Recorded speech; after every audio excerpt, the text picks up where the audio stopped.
$300K a year, no savings, no peace. Welcome to the Henry Trap. Welcome to another episode of the Wealthy Wednesday Show, brought to you by the Black Wealth Rebels.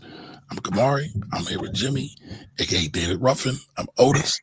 And today we're going to talk all about the Henry Trap and how lifestyle creep is killing everybody's money. What's up, sir? How you doing, man? Hey, man, I'm good, beloved. How are you? Listen, man. You starting it off with slander, man. I'm happy to be here, man. You know. What you mean? It's all love, brother. All love. David, I'm not David Ruffin, man. You know what I'm saying? You know. Okay. All right. Listen, you was out with the babies today. Yeah, man. So we were in the community today. We got a special program we're doing with PHA. The PHA for their summer camp, speaking to the kids there. And it was dope, you know. So dope as always, got a chance to talk some real estate with her today. So that was dope, man. You know, the community work continues. Listen, I'm loving the community work. It's funny, it's tiresome, right? And I'll always be thinking like, I gotta make some money. But when I'm there, oh man, it rejuvenates me. Yeah, man. Rejuvenates me, absolutely. Yeah, man. I know I showed the audience a video clip of us last week. You weren't here. You were at Nas. So you gotta tell everybody about Nas. Listen, man. Nas is the GOAT, man. That's all I'm gonna say, man. Listen, I was sitting in the front row at the Nas show, rapping the words. I knew this was gonna come up. Rapping. No, I'm just gonna say I was rapping the words bar for bar. I think I actually might know his lyrics better than him. You know what I'm saying? Like I might. So, you know, I had a ball though, man. Nas is the GOAT, man. Now, first of all, Nas is the flyest dude there is, period. Like he 101, man. Nas is the GOAT. Simple as that. Okay. So you couldn't just say Nas is the GOAT without the pause, right? No, I'm just talking about like the whole way, like the whole thing of the orchestra. You know what I'm saying? Like, you know, this the everything, man. It's just different, man. Listen, I've seen a lot of folks live, a lot of MCs live. He got a different energy, man. It's like, boy got a glow around him, pause. Like, it's just different. He's just different, man. Okay. He the golden child. He the golden child, man. I'm old enough to remember the energy when Nas first came out, when Live at the Barbecue first came out, and people heard it and was like, well, who the hell is... I remember that. I was outside. I went to hell for snuffing Jesus. They was like, the audacity. What is this? Yeah, like at the time, no one was talking like that. And then like, so I remember that. I remember Illmatic getting bootlegged. I remember everything. When I remember it coming, I remember that. Like, so to see him now, you know, in his 50s, like still rocking the crowd with an orchestra of all things, like, and then AZ coming. It was just. AZ came in. What? AZ came in. They did Phone Tap. Of course, they did Life's a Big. You know what I'm saying? That's a classic. Yeah, Phone Tap and yeah, they both classics. Then AZ got into like started going into Sugar Hill, like, you know. Side note, Nicole is in the chat. She was also in the building. You know what I mean? Did you see her? I didn't see her, no. Okay. All right. Well, let's talk to the people real quick. Then we'll get into today's presentation. We are just going to review a video. I'm going to give you our thoughts on it as we go along. But what up, Nicole? Nicole, how are you? The honey hustlers in the building. Rich, what's really good? What up, Gerard? What's up, doggy? Welcome. Still Rocks, what up? Still Rocks is in the building. I ain't seen you in a couple weeks, brother. Hope all is well. Yes. All right, Nas was amazing. Yes, absolutely, man. And Dog's in the building. What it do? Miss Edie. Hey, Miss Edie. All right. Yo, then after Illmatic, because he went through the whole album, by the way. Then, you know what I'm saying, the orchestra left the stage. And then he got into It Was Written, and I lost it again. You know what I'm saying? So I'm just telling you, like, I want it like that. I got it like that. That's one of my favorite joints on there. What? I mean, come on, man. I just, you know. Anyway, man, I digress, man. Nas is amazing, man. So that's what it is, man. But how are you feeling, brother, man? I know you just had a loss in the family, man. So my condolences to you and your family, bro. How are you feeling? So I'm gonna tell you, it's weird. Yep, my dad passed about 6 months ago, so this is my dad's brother. Mm-hmm. But the weird thing, so right, this side of the family, I didn't meet till I was about 14, 15, 16. I don't remember exactly when, right? Mm-hmm. And so this uncle, this is the last sibling Okay. from my pop. And so like that's weird for me.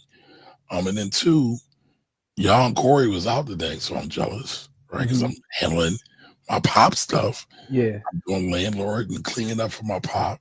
I'll tell you all about that later. So I missed today at PHA, and then I'm going to miss Saturday because the funeral Saturday. Hey, And listen, it's like man. I feel some kind of way, but I do feel like I have to. He was cool. He always showed me love. I feel like I have to show him homage and pay No, that. absolutely. Listen, we gonna hold that. See, that's the thing. Like Corey got something going on right now, so we here. Like that's the reason. It's three of us, man. Like but you're gonna be in the building. Like your energy be in the building. Don't worry about that. But it's crazy, man. 2025, bro. Is this? It's Yeah, nuts, bro. And yeah, I want to yeah. send some love to our sister Latoya, Yep. who works with us. She just lost uncle as Condolences. well.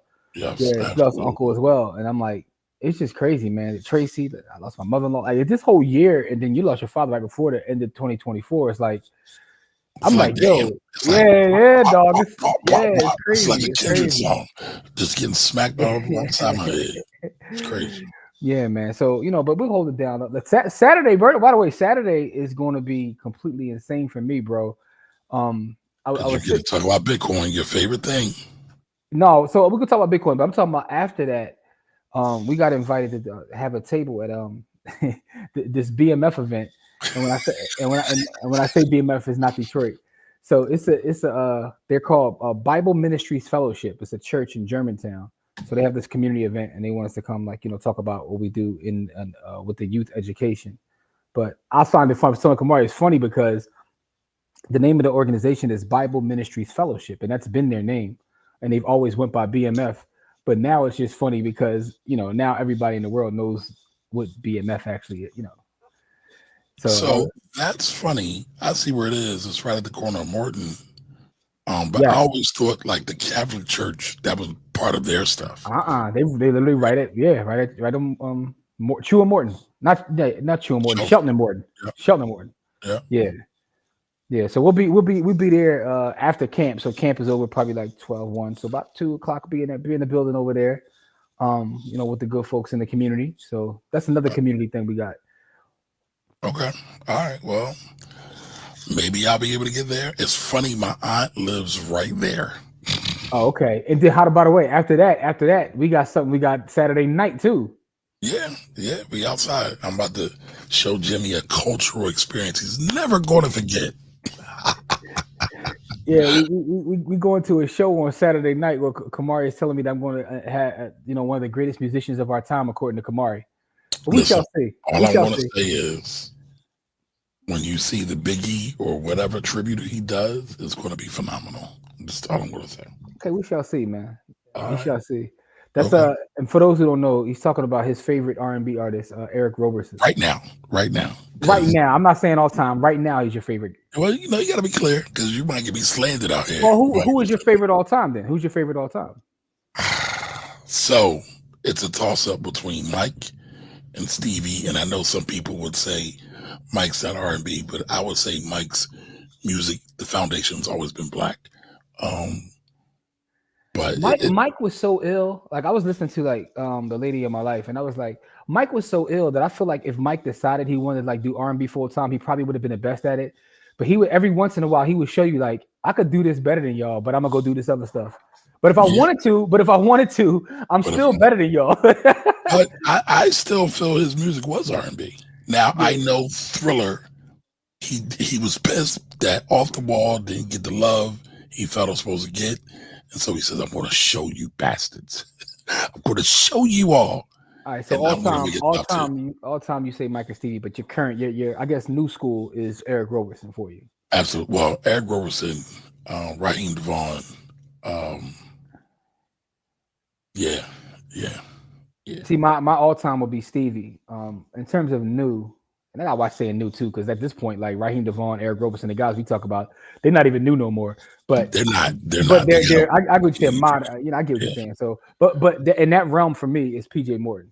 So that's what it is, man. Anyway, man, but I digress, man. Let's get into this conversation about Well, since you brought up something, I gotta ask the question. Yeah, yes, sir. What Mike album do you feel is better? Is it Thriller or is it Off the Wall? You already know what it is. So this is Kamari is trolling me. I'm not trolling you. I think Thriller is the better album, right? Now let me explain. Let me explain my argument that I always make, right? So my one of my longest friends, man. I got a friend that me and my friend Dev have been homies since. Listen, I want to shout out your friend, right? I haven't met your friend, but I feel sorry for your friend because I know the way you treat me is disrespectful. So I know he probably gets it worse. So no, that's my brother. So shouts out to him. So you trolled him on the joke on Facebook. We met either kindergarten or first grade is when we met, and we've been friends since then, right? That's true. But we've had this argument at this point. Probably it's over 35 years. We've had an argument over what's better between Thriller and Off the Wall. Now, here's the thing I'll tell you that I tell him all the time. I think that Mike's best song is on Off the Wall, right? So I think that his highest highs on Off the Wall might be better than his highest highs on Thriller. But as an overall body of work, I think Thriller is in a class by itself. Okay. I mean, I think the better album is Off the Wall, but I feel his best song, his very best song, is Lovely Ones. And that was on a Jackson's album. But he wrote it and he sung it. That's if you counting the Jackson stuff as a Michael stuff. But here's what I'll tell you though. I know. It's a little muddy. It's a little muddy. So here's what I'll tell you though. Off the Wall got some skippies on it. And to me, Thriller has zero skippies. And like I told you before, but what I've realized is my favorite albums, whether it's Illmatic or Thriller, tend to always be short. And I feel like there's a number, we can actually just make content about this in another time, not right now. Like there are other albums, right, that have come out where if you take their top 9 to 10 songs and get rid of some of the skippies, they probably would be like all-time classics, but they don't fall in there because people add filler, right? There's one of the Drake albums like that. I think it was Scorpion on one of them where like the top 9 songs on there are phenomenal, but he got like 24 songs. It's like, dog, what are you doing? You know what I'm saying? It's like, but if you took the top ones, and it's so many of that, but I feel like with Off the Walls and even with Illmatic, like they just gave you the heat and was like, forget the filler.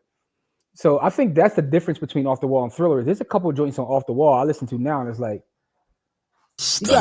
you gotta be on coke like this. You gotta be on coke like this. Like it's not. No. But I say that to say this: "Rock with You" to me is Mike's best song. Like it's up there. To me, that's his greatest. That's his greatest song. I still think Thriller is a better album, but Rock With You is just like.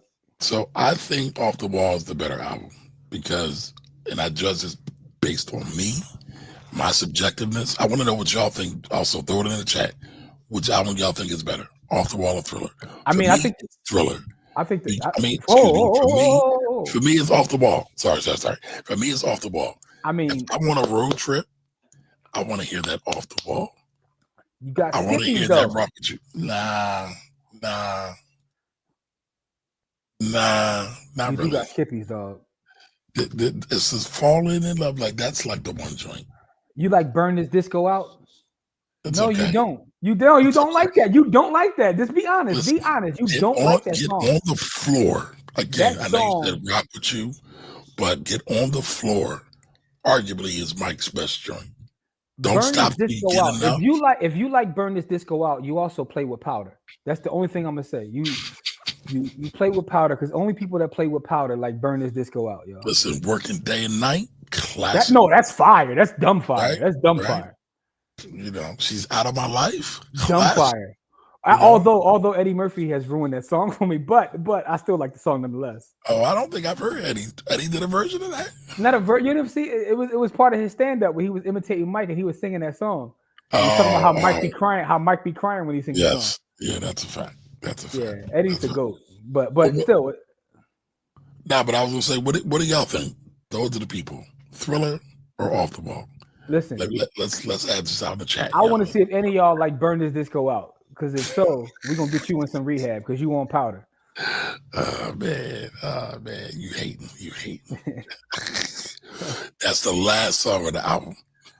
And yeah, I ain't gotta skip that, but I might start from the top of that one. I ain't gonna lie, I ain't gonna hold you. All right, but let's get to it, man. Why does it always seem like, at least for me, I have high income earning clients, I have high income earning friends, but they stay broke. Man, Do you see that? Do you see that often? I see it a lot, and it's funny, right? And I know Don, who's in the chat, has read this book, but one of the books I'm currently reading is Why Should White Guys Have All the Wealth? And the chapter I just finished is the whole chapter is about his experience and him explaining, and obviously we know what the difference, but he's explaining the difference between income and wealth, and he goes into this thing about one of the things as a community that we don't focus on net worth enough. We focus on income. Now, there is a correlation between income and net worth, but a lot of times people focus so much on income just from the standpoint of wanting to spend. So, and I was like, it's funny because I just happened to read this as we was going to have this conversation tonight. And this chapter is really all about what we're talking about. And the fact of the matter is, if you have bad financial habits and you're a bad spender and all those kind of things, more money won't help you, right?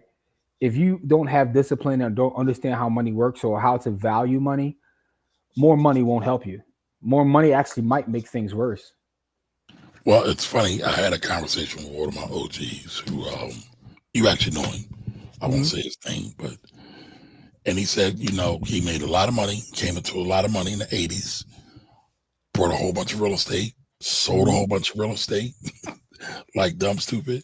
And he was like, my financial ignorance is really killed me. I would probably be 100 millionaire by now. He was like, but my thing was I would just blow money and I didn't respect money. Something else we hear our brother Corey say a lot. But he says, I can always sell my way out of a problem. And so, yeah, you're making money, you're doing all that, but you're not really getting the true gems of having money and putting it to work for you by buying them assets. So that is a problem. That is a problem. One of the parents in our camp, who has his son in our camp, actually was having he's a real estate guy who makes good money in real estate. And the class that we did on budgeting, he pulled me to the side. He was like, what's interesting is he's fairly successful in real estate. He was like, but he took something from our budgeting class. He said, because his life, he has money in, money out. He was like, he doesn't even know how much he spends on bills. He has no idea what he spends on bills. He was like, in fact, year to year, I don't even know until taxes, even how much I make. He was like, I just know how to do deals. So therefore, if I need money, I get money and I pay bills. I get money and I pay bills. He's like, but I have no idea what my numbers actually look like. And that reminded me of that when you just said I could sell my way out of something, right? So the idea of lifestyle creep, the idea of having skills where you can get to $1 is again, just because you have the ability to earn money doesn't mean you have good financial habits. But I will say this though, right? I will say this. That's not uncommon. Most of the wealthy people that I know don't have a budget. Now, I won't say that they are spendthrifts. Some of them are. Some of them just they figure out how to make more money. Some of them just understand the value of $1 kind of inherently, but a lot of them don't have a budget. A lot of them don't. In my experience. So I think that, and again, this goes back to the Morgan Housel, the psychology of money. Yep. When you talk about, to me, what I recognize, the more I study money, and I mean, it's something I study every day. The more I study, the more I recognize that a lot of this is really about values, how we value or how we understand money. Facts. Right? And a lot of us have so much trauma and things going on surrounding finances that we don't even approach or look at money the way that we should. Again, my philosophy is money is time and energy, right? So when you look at it as being time and energy, you are more protective over it, right? And I've also seen where some people I know specifically, and especially if someone who's working their way up and they come from a certain place and they've never had, if you've never had, when you get it, you react one or two ways. I've seen people just spend it right away because they don't know next time they're going to get any. But I've also seen people hold on it so tight because they also don't know when they're going to get any, right? Because I've also seen some people who become super spendthrifts and are scared to spend anything or do anything, and they mess up their quality of life. Oh, are you over there stunting, changing the color of your Oh, not at all, man. I see you. Listen, I just want you to know I saw it. You're stunting right now. Not at all, man. Not at all. Keep cool. Let's see. Let the people hear your thoughts, man. Come on. Man. You was gonna flex on me. Well, I was giving my thoughts, but you just hit the subtle flex in the background. Like I'm just letting you know I'm acknowledging you flexing. That's all. I just want you to know that. You know what I'm saying? You know, like if someone wears a nice jacket or something outside, they want to hear somebody say, "Yo, your jacket is dope." Like, so I'm letting you know I saw you flex. Anyway, I mean, I wouldn't call this a flex. no, but I wouldn't call it a no, flex. but anyway, the point I'm making is that having more money doesn't solve like those traumas or those issues that you may have from a psychological standpoint surrounding money. So you know, it's why it's important to really get to the bottom of what your money issue is. I honestly have another belief that every single person has trauma around money, right? I I know I do. know, I know I do. I know I do too. Yeah. I actually literally know what I do. Yep. Yeah. I know I do. Because I know I will hoard money. Because a lot of times I'm afraid to go broke. So much so sometimes I'd be like, I won't pay that bill. Because I'm self-employed. So money is up and down for me. Sometimes. Right. I can make $1 million 1 month and not make any money for the next 3 months. Nothing. My trauma around money is really surrounding it's a combination of like something that's not necessarily about money, but it is about money. Is for one, imposter syndrome, and then two, survivor's remorse. Like I struggle with both of those tremendously, and it gets into how I treat money because I have a certain level of survivor's remorse. But anyway, man, I think that the issue of high earners still living paycheck to paycheck can be a problem because I think the biggest thing you'll hear me constantly mention this episode is lifestyle creep because that's something that I've seen when I worked in the finance side there. It's like as soon as someone makes more money, the first thing they want to do is upgrade everything that they have going on, even when they don't need it, right? Oh man, I got a raise. I gotta get me a new car. I gotta treat myself. And it's funny, right? I know we're going to talk about the Henry trap, but it's funny. Not the richest man, the Millionaire Next Door talks about this extensively. They talk about people with these high-end professionals, lawyers, doctors, and a lot of times they have to do certain things to maintain their image, but it's not diligent from a wealth standpoint. And so a lot of times you'll find lawyers and doctors who got a whole bunch of nice trinkets and toys. I had that verge of filing bankruptcy. Had that actual experience. I had a couple who were clients of mine, and they had this apartment right off of like Stanton in Stanton Mount area. They had a little apartment. They both had a Mercedes. The husband had designer suits. Like he had more suits probably than his wife. They spent so much money. I think combined, they both made over like $200K. They had a bunch of money. And when how long ago was this? This was years ago. This is when I had my securities license. And I so we're talking 90s, 2000s? 2000 in the 2000s. So this was when 100. This was when 100 was 100. Yeah. So they both had law firm jobs downtown. I remember sitting with them, and we were going over their numbers, and because again they were trying to get more insurance. So we're going over their numbers, and we got to the asset column, and they had like no assets. They may have had a bank account with a couple $100 in it. And it occurred to me, like, you guys making, over $400,000 combined. You're probably you think they good. You're probably spending between taxes and your actual spending. You're probably spending like 402. I'm like, and then I had another client, all jokes aside, who was a manager at McDonald's at Broad and Diamond, and they had 6 figures in the bank and worked at McDonald's. And the funny thing is I met with them like back to back, and I'll never forget that because that was a lesson for me. It's like, if someone walks in and sees this guy working at McDonald's, they're not thinking that, he got 6 figures put up to the side, Yep.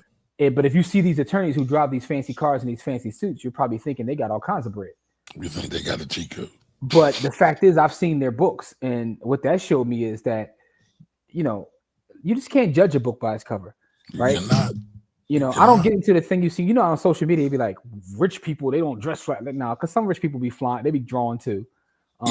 Folks just don't know that T-shirt was $250. But what I'm saying is, but my point is, you just can't, you just never know. You just never know. But the idea of having to look like success is something else he talks about in the book. Some people want to look like they're so successful. They don't even actually want the success. They just want to look like it, So Yep. That's also one that Why Should White Guys Have All the Wealth? That's in that book too. Yes, it is. Great book, by the way. Great book. All right, well, let's get into this real quick, y'all.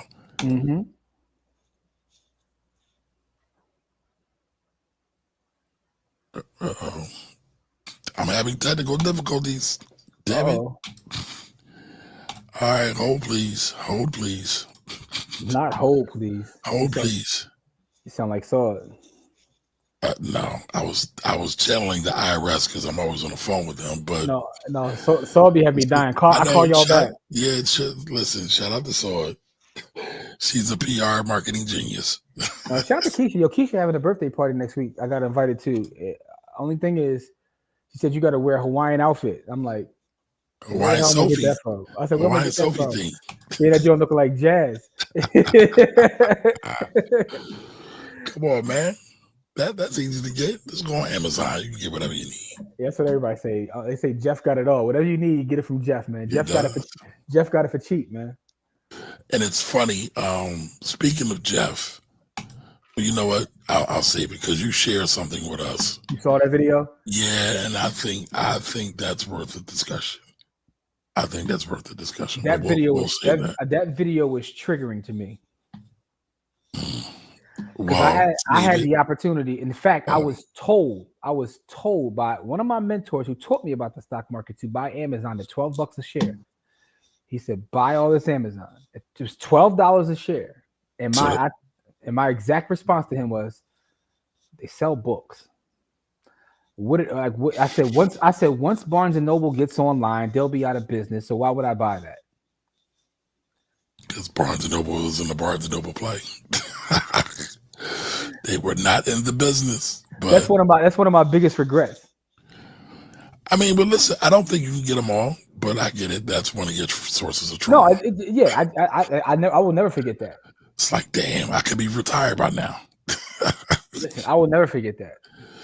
I get it. I totally get it. That's we probably could do a whole show about that. What are some of the because we a lot of folks watching us are investors, right? So what is the investment that I ask it now? You can put it in the chat because Kamari's working on his tech. Thank you, sir. What is something that you had the opportunity to invest in that you just didn't do that you regret? What are some of your investing regrets? I'll tell you one right now. Okay, what's that? It's not really regret, but it's just like, damn. So I brought Apple at 23, but I brought it for my son's college in Catholic school, and I was a single dad in school and college, and I was broke. Okay, Fell on some hard times, and I needed to pay tuition. And at the time, I brought it at 23. It ran to 42, split, then ran back down to like 20 something, then ran back up. I was sitting on a couple $. Okay, cashed out, paid for tuition for the year. But you needed it though, so I say. I did. I don't know if that's necessarily regret because it did what it's supposed to do. You cannot tell me how I feel, sir. I got you. True. That's true. It's like, damn. And then it's funny because years later, my son's like, I hated Catholic school.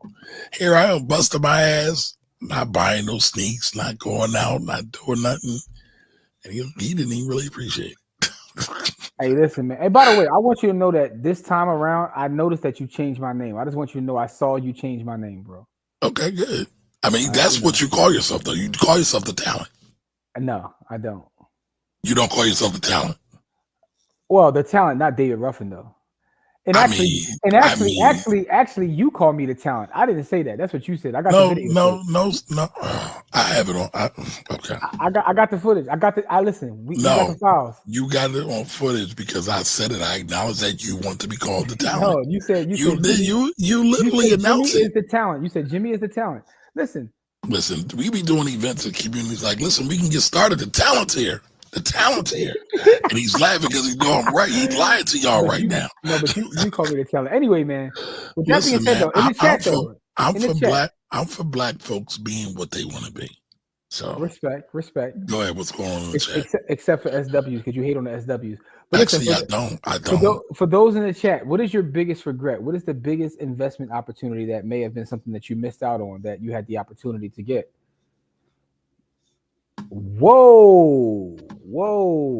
What happened? Whoa. Reading this one. I don't even know. This just hurt me.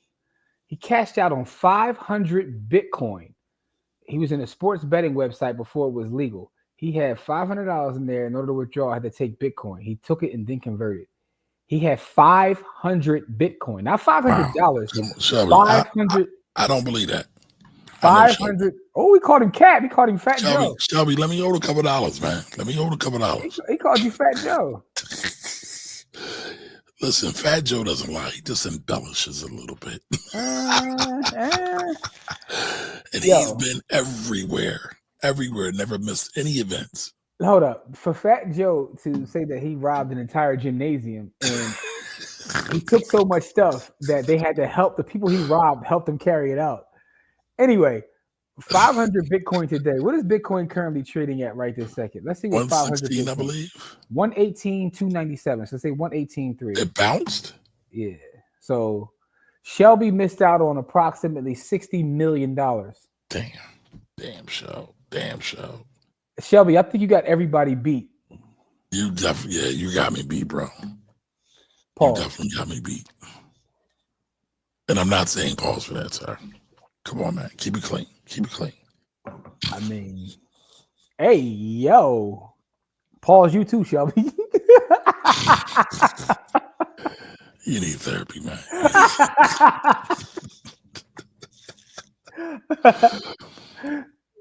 Damn. But you know what? There's one way to look at it, right? You were smart enough to have $60 million worth of assets at one time. Yeah. One time. Yeah, man. Shelby, you gotta write a song about losing 60 million. But hold up though. Miss Maui says you're reading Shelby's message. I thought you were talking about Gilbert Arenas being arrested. Yo, Gilbert Arenas. He got arrested for what? Running an illegal casino, basically. They said him and some Israeli mobsters were having some. I don't want to say anything wrong because I got my news from Twitter, so I don't know if that's the facts.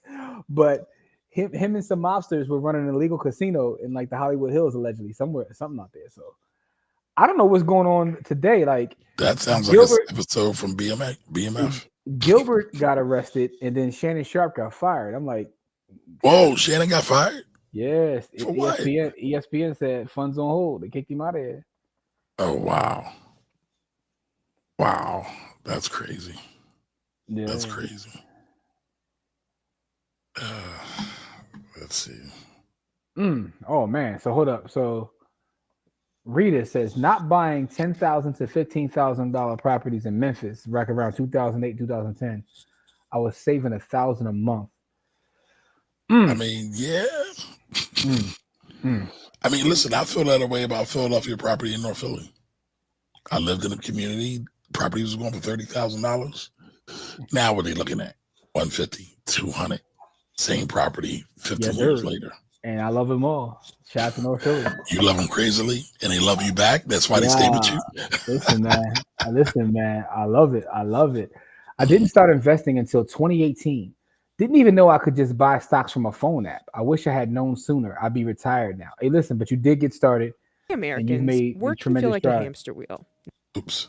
Sorry about that, yo. Yeah, don't step on Dina's point. No. Please complete that. No, but Dina, I was just saying that you did get started. Some people get the information and don't take action at all. So salute to you for actually taking the action. And Miss Maui says, yeah, he was running a gambling ring. Yeah.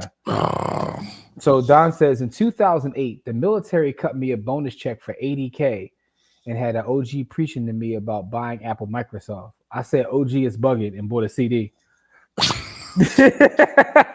First of all, yo, the military giving out $80K bonus checks? Like, sheesh. Yeah, when they want you to re-enlist sometimes. Sheesh, that's a nice bonus, man. But Don's also a low-key genius too, so he got a couple dollars. Hey, listen, Don lived and learned. Don is a big investor now, so he got it. Don't feel bad, Jimmy. At 19 years old, my business administration professor told me to go invest $1,000, half of my financial aid, when the stock was $1.41 per share. What stock? Ooh, he said continue. So he's writing the rest of that out. He said instead he bought a Chevy Caprice. He bought a box Chevy Caprice with the European grill. Listen, but I bet Anthony had a lot of successful $40 dates though. I was about to ask you, what did you get from that Chevy, that box Chevy though? I bet you know what I mean? Because I bet you could say, look at those wheels. If you get a chance, watch that documentary about Gilbert and the dude that I watched that. That documentary was wild. The documentary was wild to me because you got to see just how much of an a-hole Gilbert actually is in that documentary. He's like one of those guys who's always been a jokester and like a clown, and he's like is still that, right? So he didn't change or become that. He is who he is. Right. You can't be but it was an interesting documentary. Like, but Gilbert to me is still one of the more entertaining people there is. You can't be selling for 15 million so young, looking white girl does while you 57. Yeah, they cut his at. Yeah, this is true. All right, well, Jim, let's get into this video real quick. Talk about Shannon Sharp, that is. Oh, yeah, well, I mean, it's funny. He had his brother on, and his brother was talking about how he kind of spoiled him. Mm-hmm. Those things lead to heavy repercussions. Don is letting you know that he got a lot of box in his box Chevy, so I was putting it out there too. Nicole said her son got $80K to reenlist. God damn.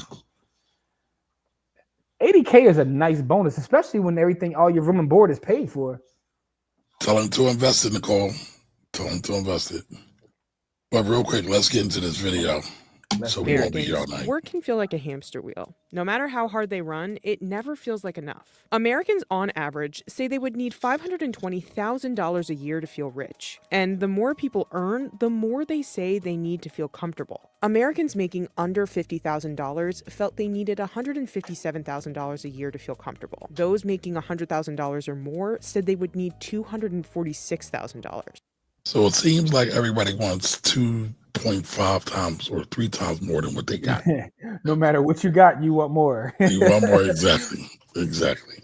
But I mean, I get it, especially for those earning under 50,000, right? It costs to be poor. We talk about that a lot. Listen, I remember when I first started working, I just had a thing in my head, like, if I could just get to making 50K, my life is straight. And then you get to 50K and be like, what's up with all these taxes?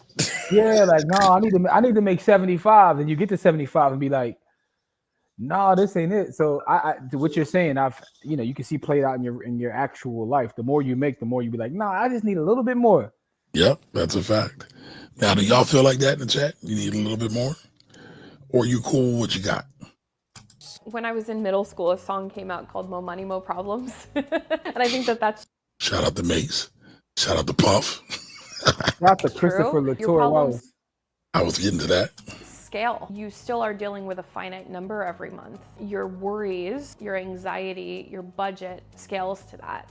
You still are dealing with a ceiling. About 14% of all U.S. households make $200,000 or more every year. But many of them, dubbed Henrys, are high earners, not rich yet. What do you mean by not on IG? According to IG, everybody make 100K. Women don't even want to date a dude that don't make 250,000. Okay. So you're talking about all the delusional side of IG. is there another side? I don't know. So Henry stands for high income earners, not rich yet. High income earners, not rich yet. Let me get my Dr. Umar on. High income earners, not rich yet. And speaking of Dr. Umar, I just want to say this real quick, y'all. No, like, listen. No, real spit. People are clowning him because he's having some money problems. But I want y'all to know, there's a lot of times you can get jammed up with the bank, and that can happen to anybody. Nobody is safe from that. So, I mean, people won't get their jokes off now. I get it, but just know that could happen to anybody. No, if it's true what he's saying, I'm assuming it's true. It happened to me. I've told the story several times. It actually happened to me, which is one of the reasons why that, a Bitcoin resonated with me. I had my bank account closed for something that had nothing to do with me. I've told the story several times. They had flagged me and said that I owed child support, and they closed my bank account. Word? Yeah, I know that story. Yeah, all right. So what happened was one morning, you know what I'm saying? I was trying to go on Wawa, get me a nice little shorty. For those who are not from Philly or know what Wawa is, a shorty's not a young lady, a shorty's a sandwich. Well, anywho. It's both. So my card got declined, you know what I mean? And I'm, like, you ever had your card declined at the register? And you're like, no, I know there's money in there because you feel embarrassed and whatnot. You get like, indignant. Y'all don't know what I'm talking about. Anyway, I know what you're talking about. So I'm like, no, this is wrong because I actually did have money. So I went to the bank and I found out that my bank account was closed. And then, dig into it, find out that they said that it was a judgment. They shut my account down that I owed child support. So luckily, I got friends that are attorneys, so I had to, start looking into it. Come to find out, and I learned this through this process. And There's a lot of Jimmy Williams out there, but dirty yeah, exactly. And what they do is, and the person from the actual court told me, like, oh, they'll just they'll blanketly take any person, around that age, just blanket it and just put it on everybody and let y'all figure it out.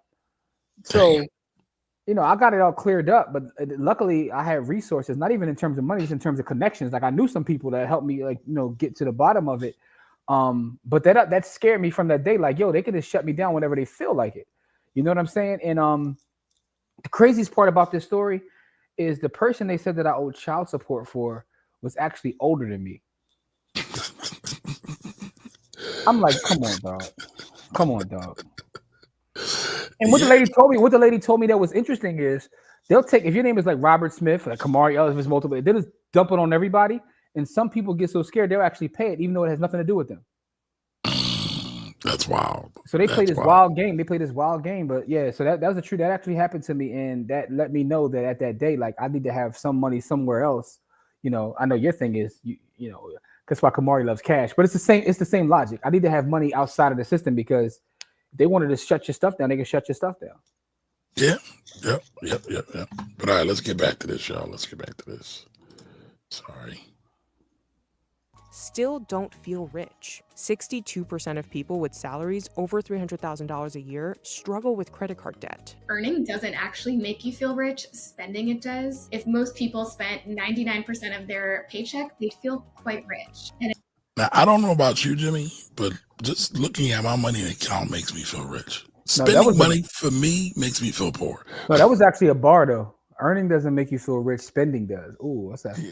I got that T-shirt dropping tomorrow, y'all. Oh God.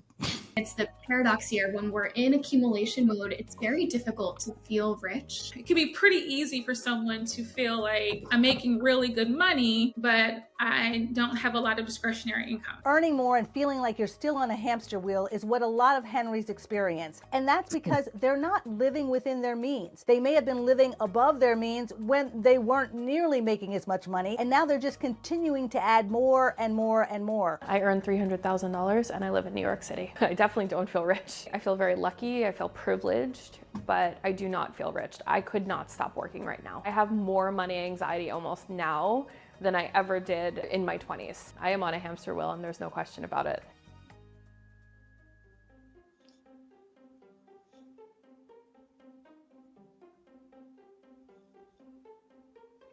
Henrys often don't feel rich compared to others. Many Henrys are cash rich and asset poor. So they're typically people under 40. They don't have childcare hours available. They're first-time home buyers in the housing market. They're paying off student loans early, hopefully. And their income usually hasn't hit a career peak. So they're very much in that not rich yet bucket, but they very well could be in the future. Oh, I 100% feel like a Henry. Marian Contreras was a professional composer, band leader, and pianist who started her virtual assistant business in 2016. That year, I started to grow slowly, and I was suddenly earning more money than I had ever earned in my life. And I think the number was something like $35,000 by the end of the year. And I went, wow, this is really great. I can grow this. She then expanded into a digital marketing consulting agency during the pandemic. For the calendar year of 2025, we're just on track to make 1.4 million. We're hoping to get to 1.5.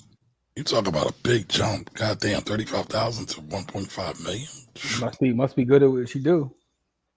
Also, it's also in vogue too, but yeah. Yeah, also living in NY changes that whole thing. Yes, it does. This whole equation changes because you in New York. Yes, it does. Or possibly even 1.6. I'm anticipating my owner's draw to be anywhere between 300,000 and 400,000. All right, so does anybody know which entity type gets an owner's draw? S corp. No. Or a C corp. No. Sole prop. S corp gets distributions. Not to make this a tax show. No, I want to learn. But S corp will get distributions. You have to be careful with your distributions as well, because they are taxed.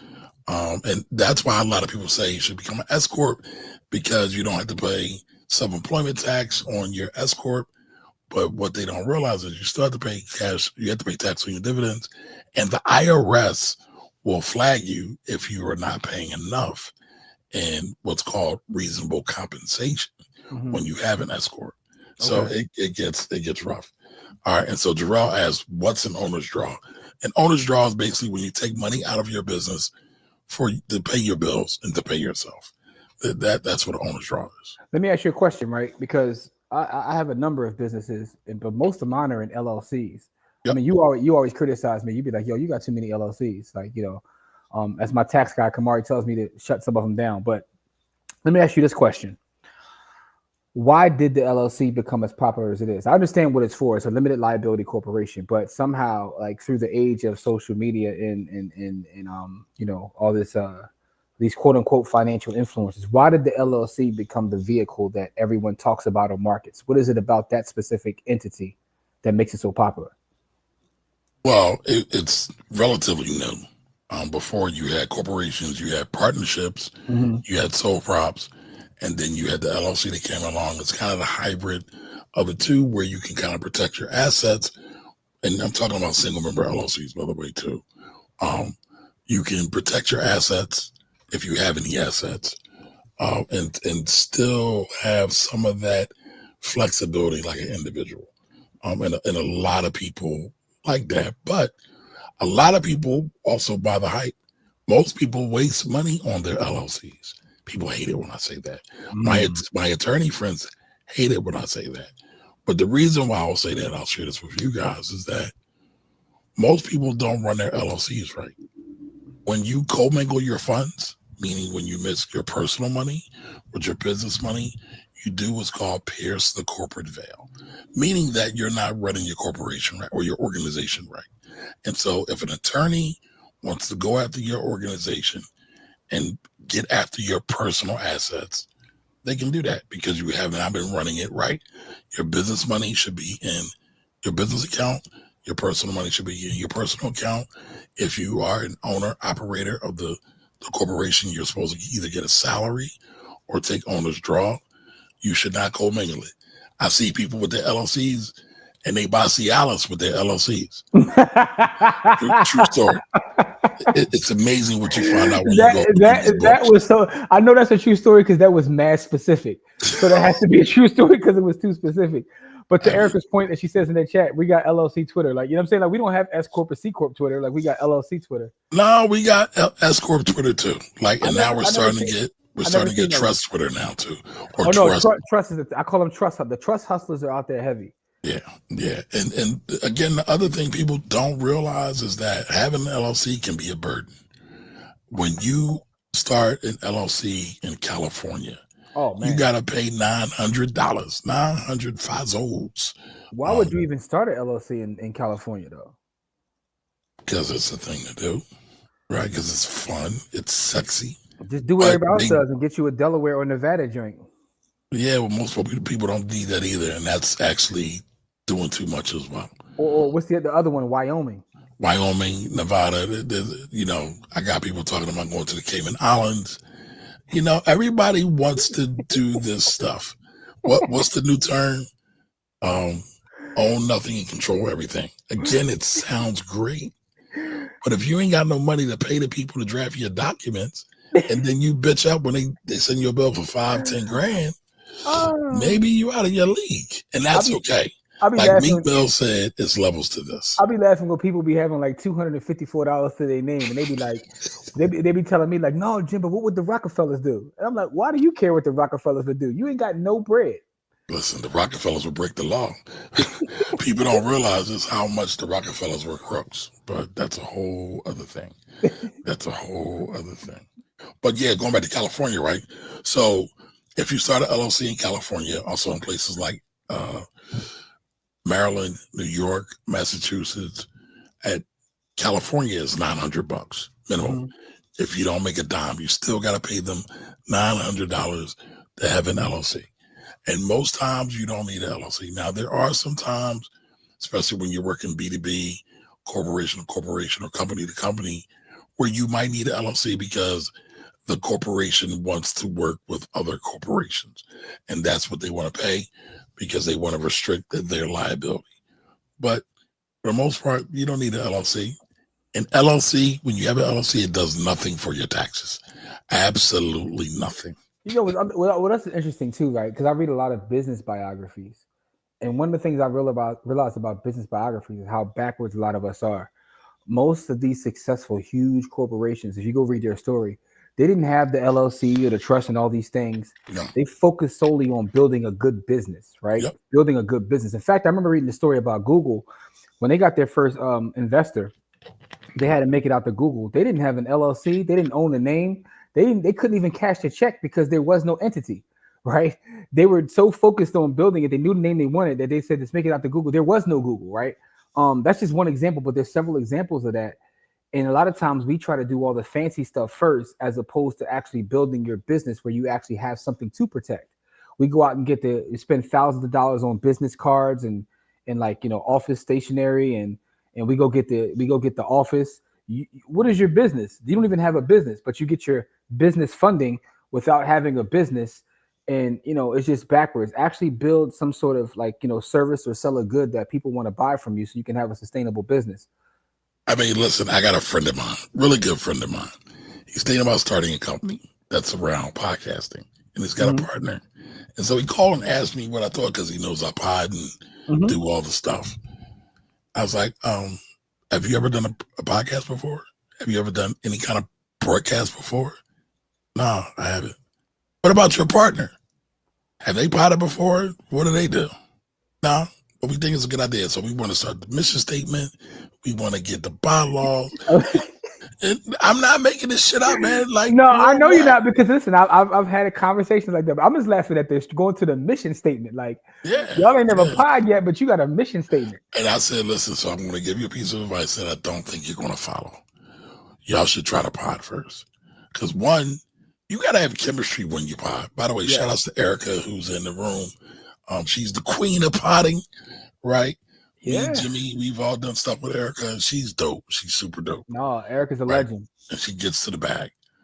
But, you got to have chemistry with your co-host or co-host, right? But everybody, and by the way, I've been meaning to do something about this whole Joe Budden phenomenon everybody wants to talk about. Just because you start a podcast, you're not going to make $1 million a month. Just want to let y'all know that now. Podcasting is a new mixtape, right? It's the new rap game, right? It's a new rap game. See, I'm sorry to bust your bubble. Sorry. It's funny, right? Because people don't really even understand how that actually works. So something I learned from Erica. Erica wrote a book a long time ago. Before I even knew Erica, I knew who Erica was because I used to go on YouTube years and years. First of all, Erica's been on YouTube forever. I think Erica's been on YouTube since it came out. But she is the queen. That's why I said that. But I remember going on YouTube, and I would always look for creators that were Black. I would look for Black creators. That's how I came across Erica, like watching a lot of Black creators. But she wrote a book. And Erica, let me know. I forgot what the name of the book was. It was something about YouTube money or something like that. It was years ago. And one of the things she talked about in there is like the ancillary money that comes from having a YouTube channel. So it's not necessarily about getting AdSense money. And I was telling Corey about this earlier, how a lot of the work that we do in the community, we do it because we want to do the community work. But it actually is beneficial from a business standpoint. I got a call today. I got a listing today from someone in Georgia, right? And I'm like, well, how did you find me? And she said, basically, I heard about your camp, looked you up and saw all this stuff on YouTube. So that's like a lead that comes from YouTube. Right. But it's not necessarily quote unquote money that comes from, say, AdSense or anything like that. That's well, how about this? Not to cut you, Jimmy, but how about this? Somebody tracked Jimmy down to find me. Yeah, from a YouTube video. From a YouTube video, y'all. Someone called me and was like, yeah, I'm looking for your partner, Kamar. I couldn't get in touch with him. I was like, well, how you call me? Well, I saw y'all on YouTube. My number's out there. So they say, well, your number's out there. So we just called you.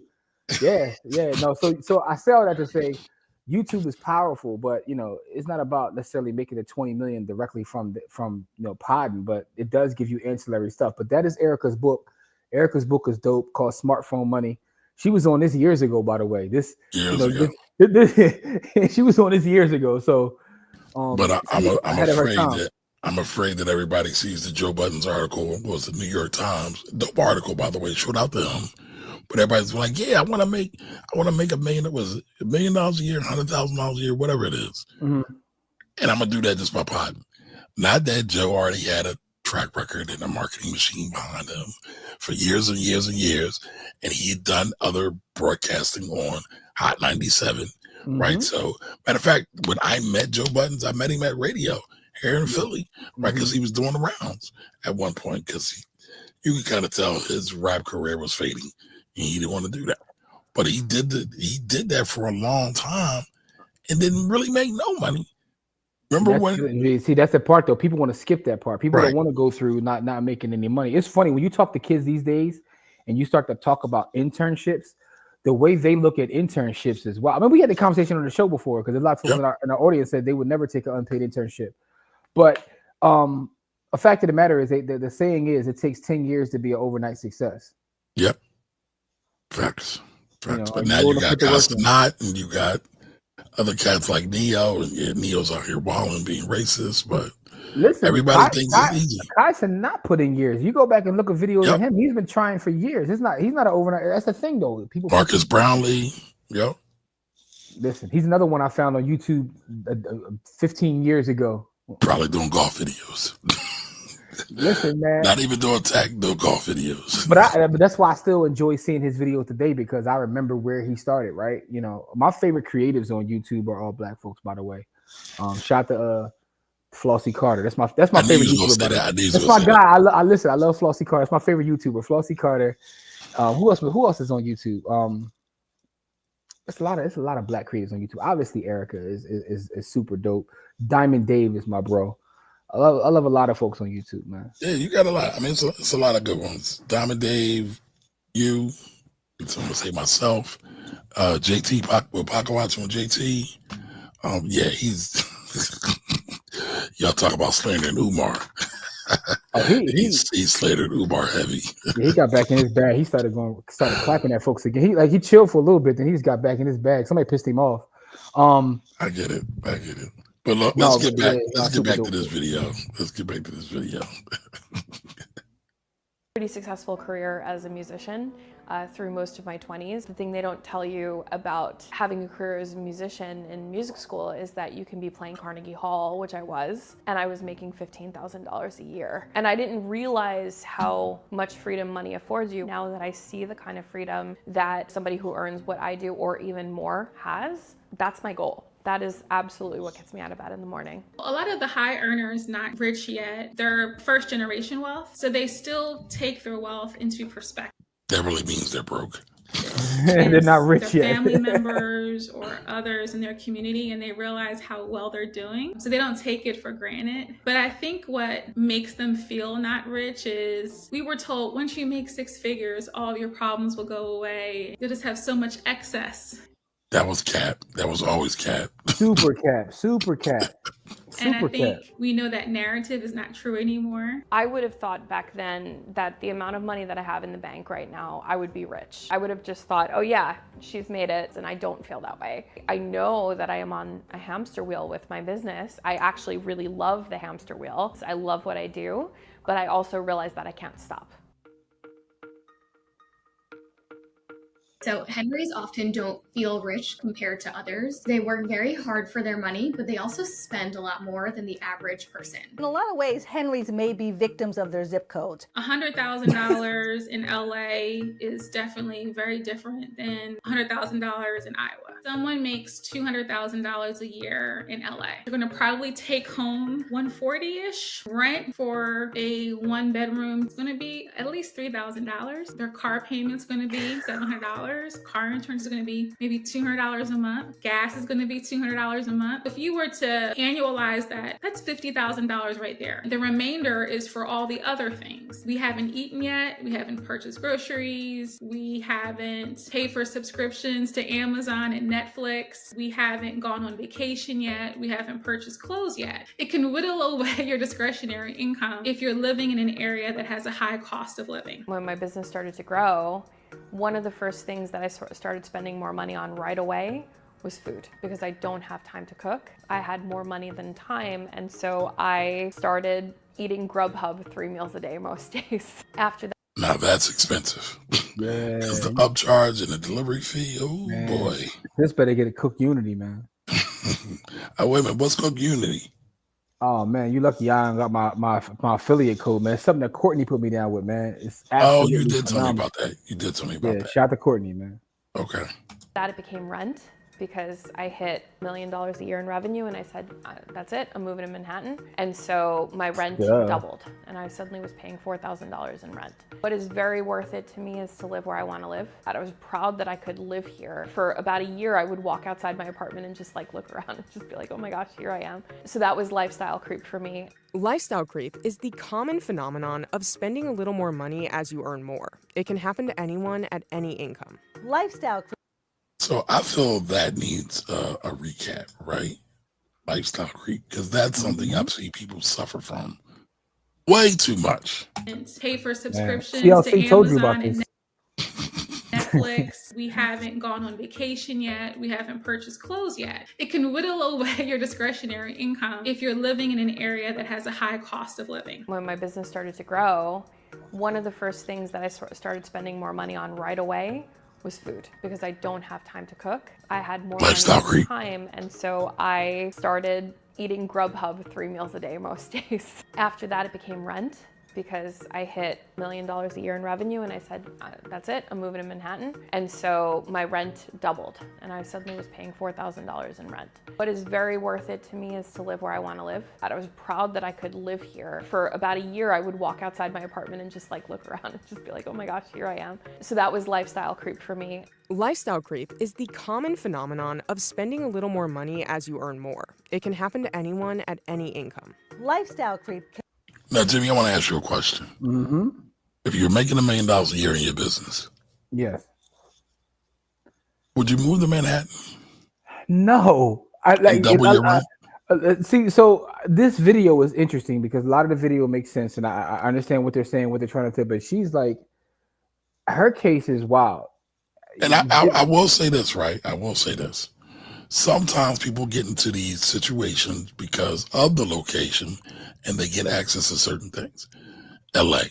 Actors move to LA so that they can get there, they can do their casting calls and auditions and things like that, so they don't have to always travel and fly all the time. So that makes sense. But clearly you were kind of already in the area, in the New York area, the New York Metro, and he said, I want to move to Manhattan. When I'm making $1 million, I would say, damn, why didn't you save up a little bit? Maybe buy a property in the area. Maybe house hack a little bit. So this is the thing, man. Like, again, people don't listen, man. People do too much, man. Like, you know, and I get it because I've seen it so many times, man. I've seen it so many times. Okay. All right. Can really sneak up on you. You start earning more and then you decide, well, I can buy more things. I need a second car. I need a bigger home. I need to go on this European vacation. I deserve this European vacation because I work hard for my money. The problem is if you're not continuing to increase your savings at the same time, you are putting your financial future in jeopardy. That shift happens everywhere in our lives, from the small purchases to the really big ones. Cars, houses, vacation, and most of these expenses are fixed. Lifestyle creep impacts almost all tax brackets, but it can take different forms. One 2024 study found that when low and middle income households were given an additional $1,000, no strings attached, every month, their spending increased primarily on basic necessities, such as food, transportation, and rent. However, when higher income households were given the same $1,000, they increased spending on both necessities as well as discretionary expenses, like Marie did. I spend more on my hair. I spend more on makeup. I get my lashes done. I get my nails done. I think it's just something that comes with the territory. Birds of a feather tend to flock together, and their spending tends to be more aligned. If you make about $85,000, your friends probably also make about $85,000. So you're doing similar activities in the same economic bracket. Once you have friends that are making $200,000-$300,000 a year, your activities will change. The restaurants that you will eat at will differ and change. They're going to probably be a little bit more elevated. Your vacations are going That's why I can't make it out to all the events. Going to be more elevated. Your clothing is going to be more elevated. It's not necessarily. And I still shop at Old Navy. Listen, I wear black t-shirts every day, dog. Like, but this video, right? I understand the video, but the lady that they're censoring this video around is out of control because she's just like, yeah, I moved to Manhattan. I get my nails done every 2 days. My hair Get done. my Like, lashes done. yeah, she's a straight. She in her consumer bag. Like, you know, she like, I'm gonna make more wealth and I'm just gonna give it back to somebody else. Like, this is wild. And I mean, here's the thing. That's all mindset. And again, they talk about this in The Richest Man. I'm not to say The Richest Man in Babylon. Not The Richest Man in Babylon, but The Richest Man in Babylon is great. Talk about The Millionaire Next Door. Yeah. They talk about this in The Millionaire Next Door. You got uber rich people who drive a basic Ford, wear jeans, dungarees, and overalls. They don't get their hair cut all the time. They don't get their makeup done all the time, but they get to that money all the time. And so I think that's the difference when looking at this. That's crazy. Yeah. All right. I'm with you though, man. Like I actually feel wealthier about that. And I'm one of these weirdos, man. And I love to see what everybody watching, what y'all do. You know, how often do you guys like check your bank accounts and your brokerage accounts? Like, do y'all just open it up sometimes, just look at it, like, or is that just me? Like, how often do you guys check your accounts? That's how you know Jimmy's really got the money. He's really stunting on us right now, y'all. I'm poor. I never said I had anything in those accounts. I'm just telling you that I checked it. Oh, you're looking at an account that's zero balance? I didn't say zero, but I also didn't say anything else. Oh, okay. All right. How often do you guys check your accounts? Though, honestly, like, are you someone just like don't look at it at all, or are you obsessive where you check it like once an hour? Like, I just want to see like our folks watching where you fall in line with that, because she said you feel wealthier when you spend it, not when you save it, and I'm like, I don't know about that. I feel wealthier when I see my account balances go up. I'm sorry. But how often do you check it though to see whether it's going up? It depends. Sometimes it's days. Like, but I'll tell you, I checked today and I checked yesterday because I was thinking about moving some things around and selling some stuff and redeploying some capital. But I don't know. I don't know if I've missed a day of checking mine and since like the old BlackBerry curve. Like, I actually try not to check mine all the time. For me. Okay. For me. Yeah. Okay. For me. Respect. Yeah. I see people in the chat though. They talking about every day. Man, Nicole said 3 times a day. Rich said all day long.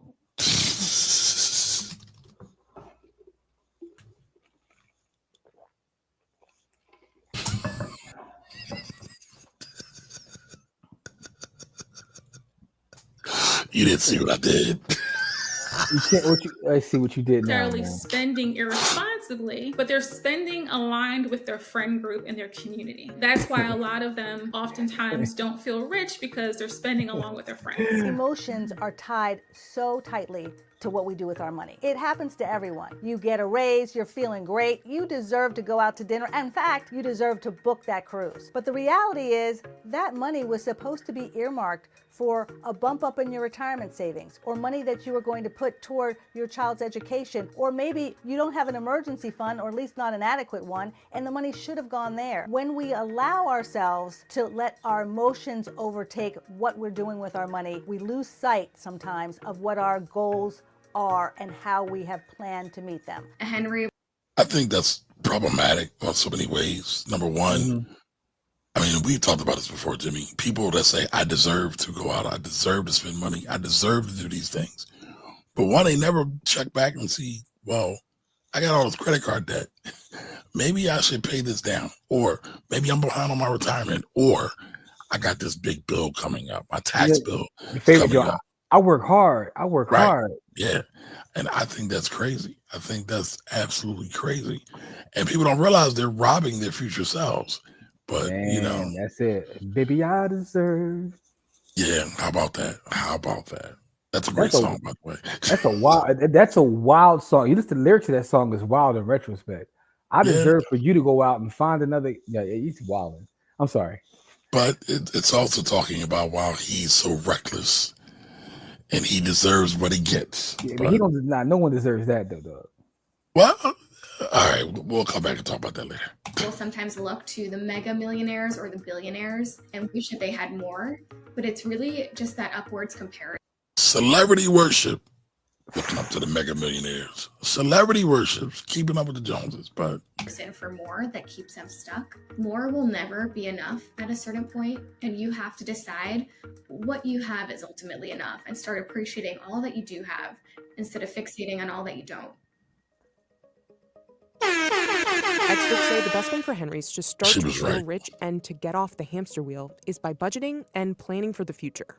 You can't really figure out if you're rich yet unless you know where you stand right now and where you want to go. You need to know your net worth. Doesn't matter how much money you have. It's not just for rich people. You have a net worth. What you own minus what you owe is your net worth. Everyone has one. Yours may be negative at this point, but you have to figure how to turn that around. Once you know your net worth, then you can start to build on what are your goals? What do I want to have in terms of my retirement savings, in terms of savings for college if you have children, in terms of emergency savings in case anything happens, how secure will I be? Once you have significant emergency savings, enough to cover, say, 6 months of your expenses or more, you're going to start to feel rich. Surveys have shown that financial well-being is tied closely to emergency savings. And so if you know that you're not going to have to whip out a credit card, that you're going to be able to pay for the roof that needs to be fixed or the car that breaks down, you're going to feel rich. I think wealth is often an emotional feeling. It's a mindset to feel truly secure and not to have to worry about finances at all. Feeling rich,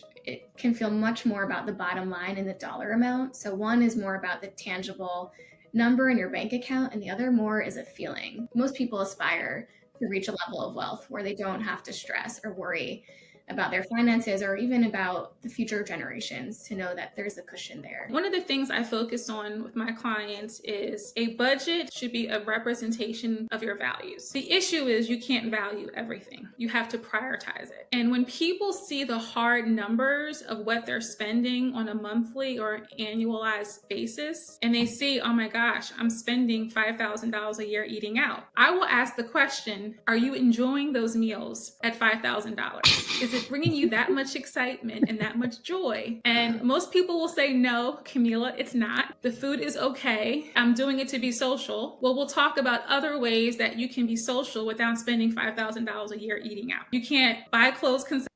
But that's funny, right? Number one, it's rare that somebody tracks their money enough to know how much money they spend out. I've several times people say, Kamari, I've got a side hustle. It's doing good. Trying to figure out how to leave my job. Like, all right, well, how much money do you need? I don't know. When's the last time you looked at your money? I don't know. When's the last time you looked at your expenses? I don't know. Then I'll have them go back, go through a couple of months of their bank statements. I said, go through and categorize everything. And people be like, I eat my money. Like, yeah, you eat out all the time. And like, that's a real problem. I mean, that's one of my vices too. I will spend out, like right now, it's too hot to cook. I was like, we're not cooking. Just go buy something because it's too hot, right? But I'm cool with that. I don't have the great central air like Jimmy, y'all. That's why you're laughing at me. No, what? Yo, no, chill. Like, you know, how that turned into slander, man? Listen, Rory Moore, I don't know how that turned into slander. Because you laughed at I'm me. laughing because, like, it's too hot to cook. Like, it's not too hot to cook. It is. Listen, man. Make a sandwich. Like, it ain't too hot to cook, man. Nah, man. Listen. Damn, what was I about to say? Cold cuts are the devil. They're not good for my high blood pressure, man. That's true. Jimmy's trying to kill me. Here you go. I'm just saying that. I was just saying that get some tuna fish, man. It's not too hot to cook, man. It's too hot to cook, man. Get you some Cook Unity. You know what I'm saying? No, man. All right, I'm gonna look up this Cook Unity. Wait for my affiliate code, but I digress. All right, now get it over. But it's funny how people really are cavalier and nonchalant. Even when I say, yo, it's too hot to cook, I know I got to make that money up somewhere else. And by the way, I still invest pretty often. Oftentimes, these people are trying to achieve a goal and they don't want to make any sacrifices. And I'm like, where does that work? That doesn't work anywhere. But I don't know. I think the conversation behind the difference between income and net worth, right? And everybody's watching us knows the difference. But I think that, and you again, getting in the real world, man, it's funny, right? Because I go through this with AI all the time, right? Like with the different AI applications, where someone will say something, I'll like look it up, or I'll do something on ChatGPT real fast, and they're like astounded by it. I'm like, I didn't do anything, right? Well, But first of all, AI is written for cap. They cap everything you do is great. It's wonderful. It deserves applause. no, I'm talking about the response of actual people. Oh, okay. And then I tell them that I didn't really do anything. I just went on Google Gemini and it did it for me. And they're like, they acting like I did some sort of like super duper Mr. Robot stuff. But I'm saying all to say that I recognize that, again, getting outside of our bubble, the average person, the average worker bee every day doesn't understand how any technology works. They don't understand how anything works. They don't know the difference between the income and net worth. Like when you get outside our bubble, you realize just that folks don't even think about money in the way that we do until it's a problem, right? We're finance nerds. So we're reading books and we're looking up things, but you get outside that bubble, it's scary. Absolutely. Absolutely. But I mean, there is some truth to where they say what your 5 closest friends, your life will marry your 5 closest friends or something to that. I mean, I think there's something to that, right? And it's funny. I was watching this post yesterday with Hannah Nicole Jones, the author of the 1619 Project. And I came across it and I thought it was an interesting clip. And actually, I do want to discuss the clip at some point. But it's funny. What they said was those financial literacy classes are not the answer. Equal pay is to the Black wealth gap. That's the answer to the Black wealth gap. And I'm like, no, it's really not. But everybody's focused so much on income that they're really missing what the gap, one, what the gap is, and two, how to really become free. Because forget the gap for this moment, right? The gap probably will always be there for at least a long period of time, at least for our lifetime. But we can all get free. So here's the other part, right? I was telling you earlier that a video popped up yesterday on my feed of a conversation me and you had a couple years ago. When I was saying to you in the video, like, I don't even care about the gap. And what's funny about that is that was 2-3 years ago that I said that to you on a pod. But in the book that I'm reading now, Why Should White Guys Have All the Wealth? He actually has a chapter where he talks about that. He said that people focus so much on the wealth gap. He said that he literally said the same thing that I said. He was like, throw it out the window. He was like, you're talking about a 400-year head start where folks were actually able to use our labor to build their wealth, right? You're never going to be able to close that gap. So instead of focus, he said the only way that gap gets closed is through an act of policy, right? So now, knowing that, don't focus on the gap, but his point is you still should focus on those that learn the information, improving their quality of life, and then kind of like starting from where this is, as opposed to just focusing on the gap. Because what tends to happen is people think about the gap, realize the gap won't be closed, and then they don't do anything at all. I agree. Right? So I want to show you this real quick. All right, and we'll get back to the video in one moment, y'all. And I'm doing too many things at one time. All right. I didn't say it. You did.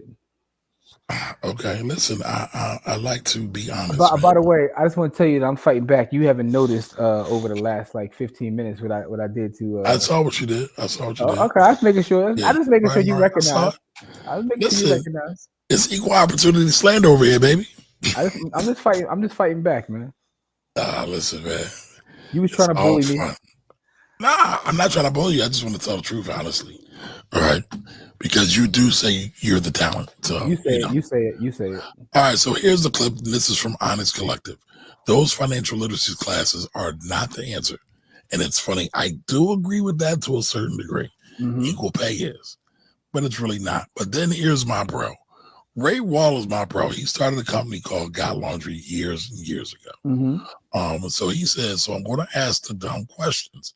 One, why are we still talking about closing the racial wealth gap? 2, can we close the racial wealth gap? Really? 3, if we could, how? 4, if it could be closed, why are we not closing it? Again, great questions.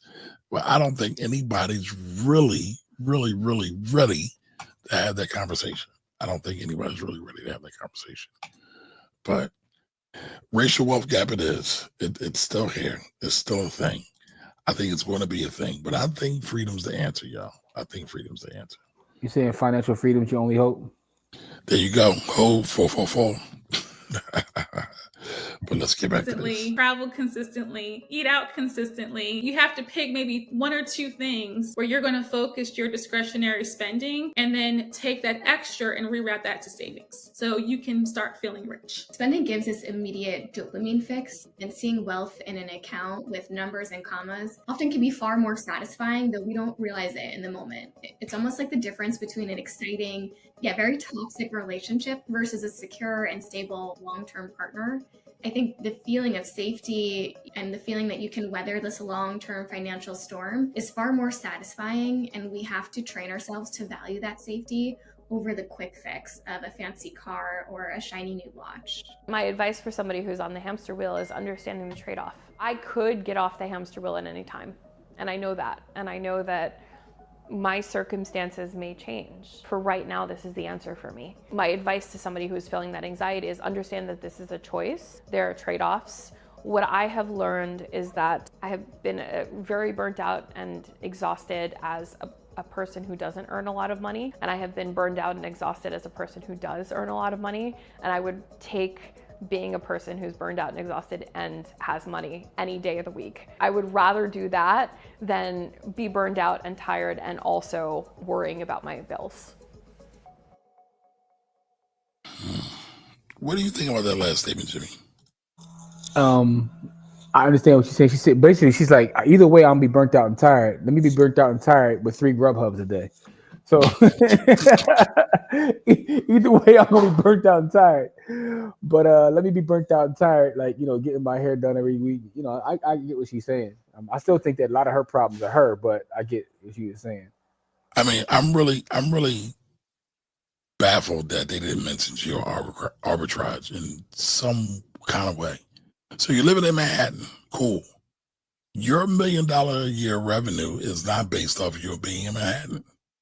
You could go to Belize and rack up and not need it. Costa Rica, Brazil, anywhere you pick, and not need any of this. Still live great. Your money will stretch. It'll go a lot further. You probably will feel less stress because you're in a better environment, maybe. But nobody mentioned that. I wonder why. You're muted, Jimmy. My bad, I was muted. What I was saying is geo arbitrage is a real thing, right? Get the chick in one place and live in a place where there's higher cost of living. You can.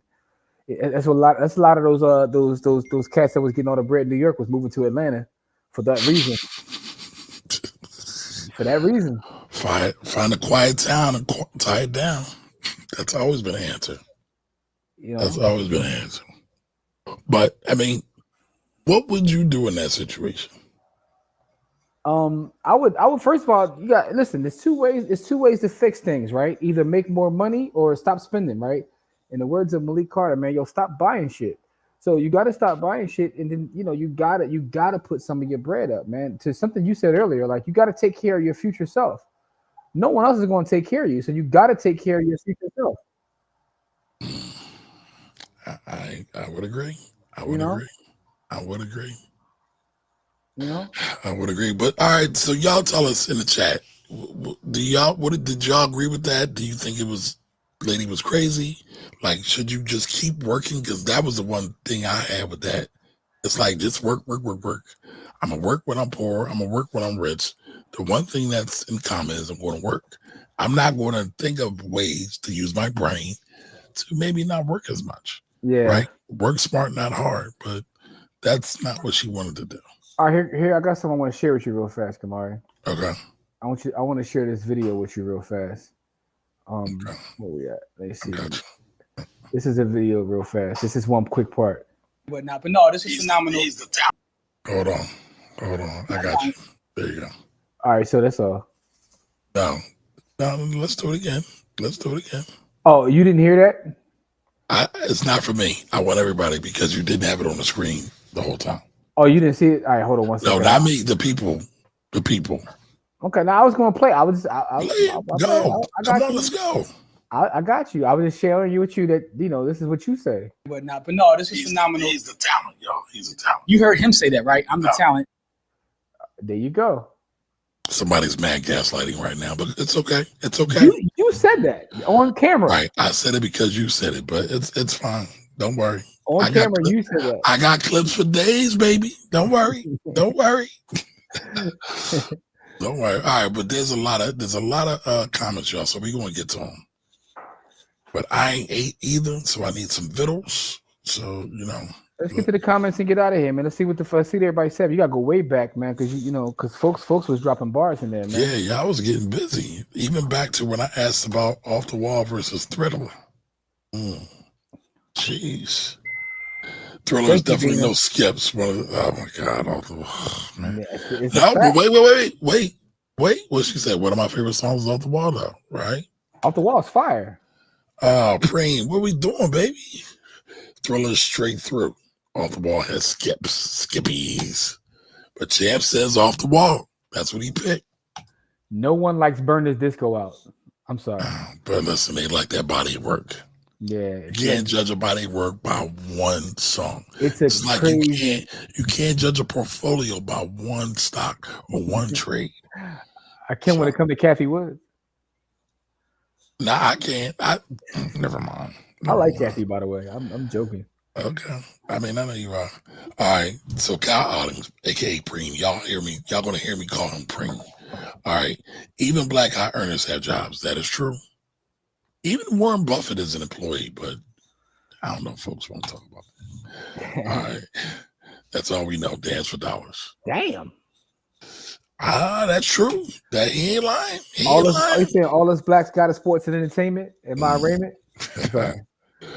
We don't know how to make money with just our money. That's because a lot of us don't want to participate in capitalism. But we not having that conversation today. I'm not doing that with y'all. All right, Still Rocks 33. He brought Erica up before Erica was even mentioned. It was like, mention the God's name and the God shall appear. Okay. So Erica Williams recommends it, a book long time ago. I have it in a tab on my phone and have never read it yet. Shame on you, Still Rocks. I got to get on that. Why should those guys have all the fun? So real quick, Still Rocks, if you're still here, by the way, Why Should White Guys Have All the Fun is classic, but the book I'm talking about is called Why Should White Guys Have All the Wealth? It's a play on the original Why Should White Guys Have All the Fun. So I thought you were talking about Reginald. Damn, what is his name? No, I'm not talking about Reginald Lewis's book. I read that book. Yeah. You know where I got that book from? You remember that bookstore back in Cheltenham Mall? Listen, that's my. I literally grew up across the street from that bookstore. So that's how long ago Why Should White Guys Have All the Fun? I actually got it from that bookstore. I'm talking about Why Should White Guys Have All the Wealth? That's what I'm currently reading. And that is by Cedric Nash. And is that on Audible? It's on Audible, yeah. Okay. I was down a little, urban crime novel rabbit hole, but now I am into fantasy, new fantasy right now. You need a palate cleanse, man. Get you a quick finance book. Listen, I'm a finance major. Finance books usually don't do it for me. I've read too many of them. Sorry, y'all. That's why I hate when people ask me, what's a good book to read? It's hard. That's what she said. Oh, God. Come on, man. This is a family friendly show, man. My fault. Hey, Miss Valley. Hey, Lorraine. All right. Lifestyle creep and then one major illness. Ooh, accident, unscheduled time off will definitely have someone spiraling out of control. Yeah, man. That's a facts. These are facts. Gotta give you the horns for that, brother. All right. 200,000, 300,000 wire Pac watching Jimmy weekly profits. Listen, man, I'm inspired by Jimmy. He's the talent. So I want to be like him one day. Got me a new clip. You got that? Got me a new clip. Got me a new clip. Good. That might drop my story tonight. Good. Have fun with it. Have fun. All right, Don Johnson says, I think when you know your bills, expenses, and know your income can really cover them, you learn to budget a little different. I don't disagree with that. Jesse D is in the building. What up? All right, there's a big difference between amount of cash and amount of value. Oh, that's a bar. That is a bar. Until you learn what can you what can work for you instead of working for it, it's a waste of money on things just simply because. I would agree. Hedonic treadmill. Shout out to Rich. Absolutely. Lifestyle Creep. Yeah. Good book. Oh man, Corvette. I don't think I've ever seen you here before, What up, but Corvette? I love the profile pic. Yeah, fire. My money trauma is the fear of going back to poverty and survivor's remorse. So you got it both ways, coming and going. Yeah, you listen, you're self-aware though. Yeah. I mean, that's the thing, right? That is the thing. All right, Shelby's in the building. What up, Shelby? Shelby, what's really good? All right, keeping up with the Joneses. Yeah, just don't keep up with the Combses no more. All right, we talked about that before. Shelby cashing out on Bitcoin at $500. Dude. All right. No, not rubbing it in, brother. We're not rubbing it in. Pause. Yes, we were reading Shelby's message. Yep. All right, for like 3 minutes. Okay. Rich says they asked a bunch of producers and nobody remembers that so-called Fat Joe and Biggie album that Fat Joe claims he showed. What did he say? He said that was the album that he dissed Tupac, I believe, right? Yeah. But nobody knows where it's at.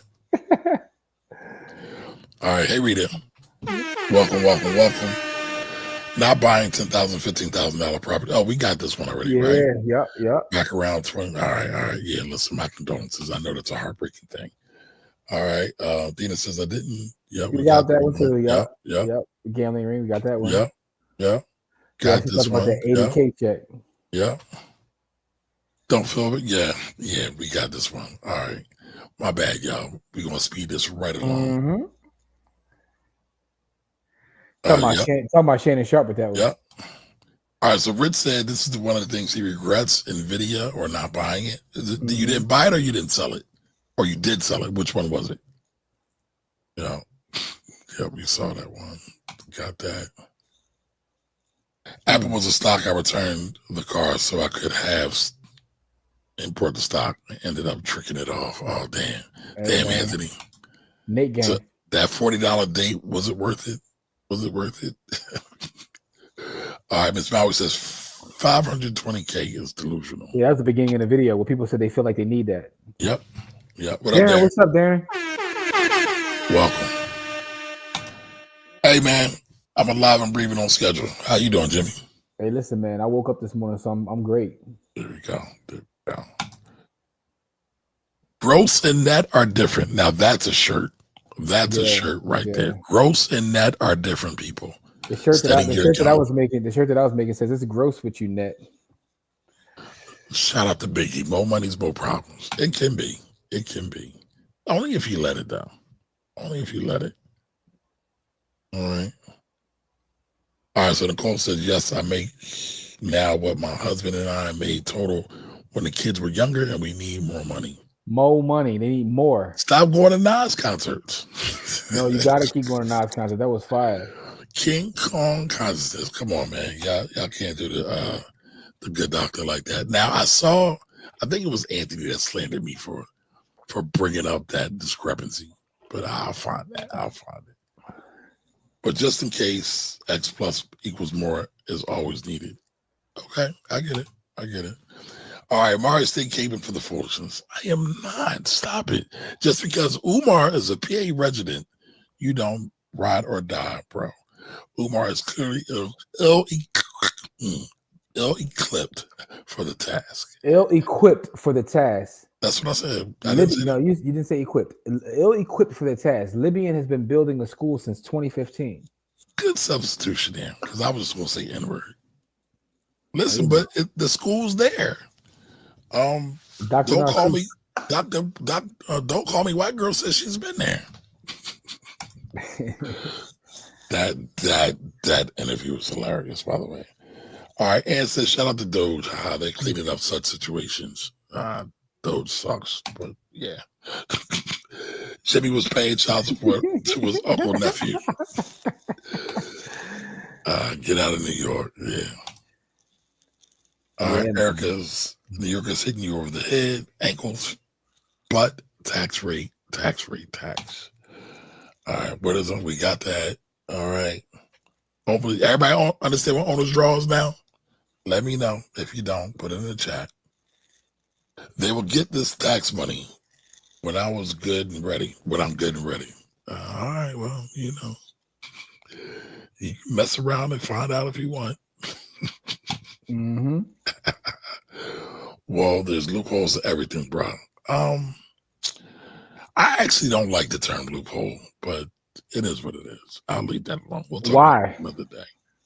Because all the stuff that they be calling loopholes aren't really loopholes. They're doing the things that they intended to do. Okay. So like a loophole, because there are real loopholes. Loopholes are when a thing is a thing and it's doing something else that it intended to do.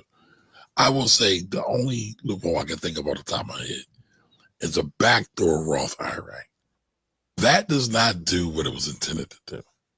Mm-hmm. But you can take advantage of it. So I will say that. All right. So if you don't have 100K sitting around, you don't need a trust. There we go. Bars. Talk to him, Erica. Talk to him. Bars. Yo, I'm going to lead. Matter of fact, I might even do a whole video of this. Yeah, we got to save that one. Absolutely. All right. Dare people go that far out just for LLC? Oh, yeah, absolutely. They do. Absolutely. Yeah. I had a dude show me one time. He set up a LLC. It was some sort of LLC that was specific to Delaware, where it was like a series LLC. Series LLC. Yep. He didn't have business at first, but he had a series LLC with like various LLCs, and he was saying he had to get a structure before he bought his first property. And I'm like, why? Because they want to be fancy. Or the other one I get, people want to get an LLC. They want to have there's another video we got to review too. But they want to do all that so they can avoid paying child support. Maybe that could have worked for you, Jimmy. And maybe you could, dodge all that. Nah. They are business manifesting. He said that Cialis is an expense. So, It depends on what area of work you're in. And, if you're in the adult entertainment industry, could it be considered an expense? It could be, but the question is it personal? And how are you going to prove it? Is it ordinary and necessary? Oh, listen at you listening. Hey, listen, I'm listening to you, bro. But okay, but here's the thing. How are you going to prove that? How do you prove that it's not for personal use? That's the thing. That's what the auditor is going to ask. Well, how do we differentiate between the two? Or are you just abstinent outside of your work? Can you prove that? Can you prove that? All right, Erica's book is Smartphone Money. Yes. All right, and I'm sure Don Johnson's chiming in. I know Don read it. Don got it. Yep.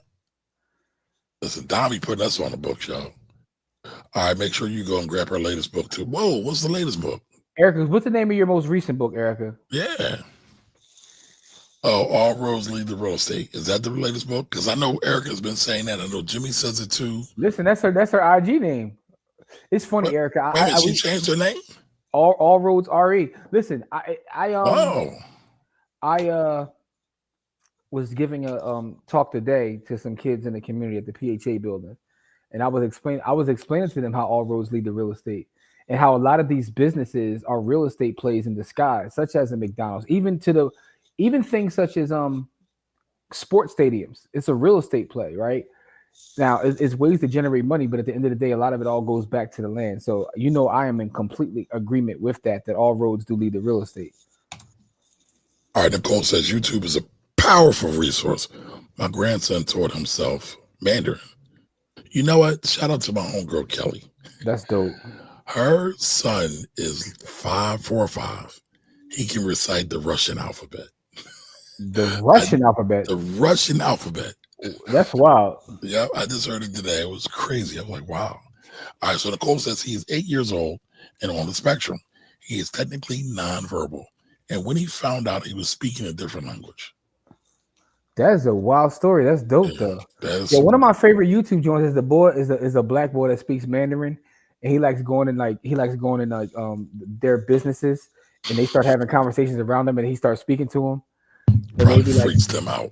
Oh, it freaks it, but it's one of the greatest YouTube. He got a bunch of videos like that too. It'd be freaking him out, but then they love him and start giving him free stuff. Like they just love him. All right, so I co-sign this. And Dog says, buy a cash card and stack paper.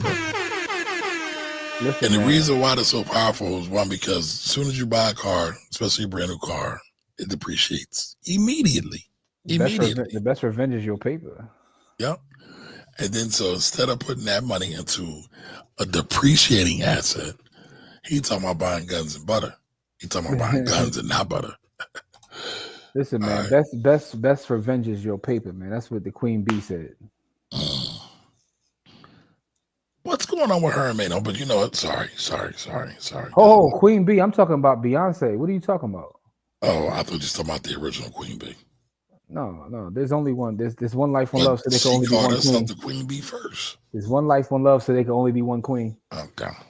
I don't want no smoke with the hive. I don't want no smoke with the hive. Again, on Dr. Umar, I don't want no smoke with the hive.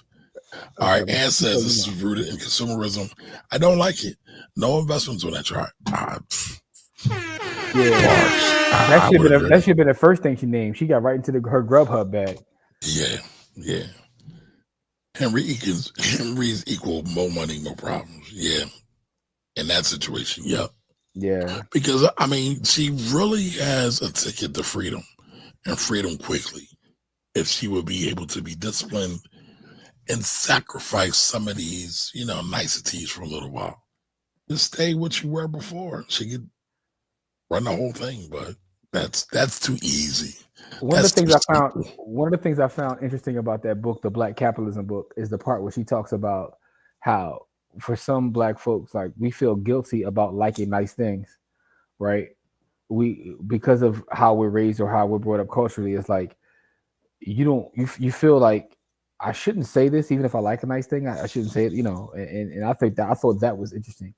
So a lot of us will spend money on nonsense. We'll never tell anybody we spend money on nonsense because we don't want people to like judge us, and make us feel crazy for liking nice things. Mm-hmm. All right, so Rich says some of these scenarios seem self-inflicted. I don't feel sorry for them. Me either. Yeah. Agreed. Mm-hmm. Agreed. All right, Jarrell says lifestyle creep. Is that the same as keeping up with the Joneses? And the Combses. So, in some ways it is. Some ways it is. All right, Erica says basically 2 years of investing and then lifestyle creep after is what should be the goal. Yeah, I mean, I would say 3 or 4 or 5. But yeah, I agree. And sometimes you can't help it. Sometimes you might need a better nutrition plan, right? But that doesn't necessarily mean you go out to eat all the time. But I get it. Erica says, I know folks who bought multiple houses, including for parents during the 2020-2022 boom. Now crying is tight. Yeah. Yeah, man. You got to act your wage. Yeah, man. All right, from Steak and Shake to Fleming's. Yeah, that's a problem. We were talking to the kids today, right? And we was having a real estate conversation, and I was telling them about like how restaurants, right? How most of the time people, like especially the kids, think of real estate, they just think of a house. But I was talking about like restaurants specifically. So I was asking them like what their favorite restaurants are. So when you ask kids that, we generally get like a lot of the same answers: Chick-fil-A, Chipotle. Kamari, one of the chicks in the class was like, "Yeah, no, Steak 48." I was like, ho, what you say? She was like, "Yeah, Steak 48. That's my lane right there. I gotta be a Steak 48." Like, wow. Excuse me, young sis. Like, now wait a minute, is Steak 48 a chain or is that just here in Philly? Do you know? That's a good question. I don't know the chain. I know about the one here in Philly, but I know the prices. That's what I know. Yeah, the prices are up there. Up there. And yeah, I'm not gonna say what I was gonna say. But oh man, you about to slander Steak 48. No, actually Steak 48 has good food, good service. I still haven't been to dinner there. I've only been to events there. But it's not good. Some people swear by it. Okay. So, all right, so Rich says he checks it every day. Don says he checks his account every day. Moore, what up, Moore? Moore was really good. Daily, every day. All right, daily. All right. Miss Lorraine says usually once a day. Oh, yeah, I got some money. I got a couple dollars. All right. OCL Sportsman says weekly to bi-weekly. All right. Nicole says I check by at least 3 times a day. I might have checked mine 3 times since we've been on here. Wow. Do you look while we're on? I can't help it, man. Yeah, just be calling me and calling me. I need you focused. Just be calling me and calling me. All right, Anthony says Jimmy is really Scrooge McDuck with all the money that he swims in. Life is like a hurricane. I mean, Here listen, when he Buckford. talks about he lost his Bitcoin in the river or the lake, Might be a mystery. he might be talking about a swimming pool. He might be talking about a swimming pool. By the way, DuckTales is one of the most underrated shows of all time. Okay, if you say so. I'm obsessed. I check the accounts daily. The brokerage about 4 times There a you day. go. I see you. Okay. That's what I'm talking about.